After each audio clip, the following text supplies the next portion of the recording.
আগুনে পুড়ে মারা গেলে শাহাদাতের মর্যাদা লাভ করবেন।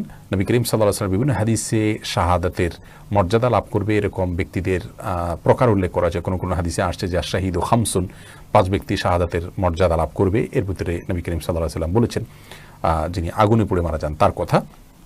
তেমনিভাবে পানিতে ডুবে মারা যান, কোনো কিছু নিচে চাপা পড়ে মারা যান, এই ব্যক্তিকে নবী করিম সাল্লাল্লাহু আলাইহি ওয়াসাল্লাম শহীদের মর্যাদা পাবেন বলে বলেছেন। পেটের পীড়া মারা গেছেন তাদের জন্য বলেছেন।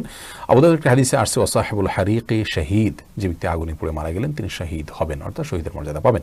তবে এই শহীদ আল্লাহর রাস্তায় নিজের জীবন বিলিয়ে যিনি শহীদ হয়েছেন আল্লাহর দ্বীনকে বুলন্দ করবার জন্য, তার সমপর্যায়ের শহীদ হবেন না। তিনি হবেন শহীদে হাকিকি বা প্রকৃত অর্থে এবং সার্বিক বিচারে শহীদ। আর এভাবে যারা মৃত্যুবরণ করেন তারা হলেন হুকমান শহীদ, অর্থাৎ বিধানগতভাবে তাদেরকে শহীদ বলা হবে। তারা শহীদের সওয়াবটা লাভ করবেন, কিন্তু পৃথিবীতে একজন সাধারণ মানুষের মতো তাদেরকে গোসল দিবে, দাফন করতে হবে।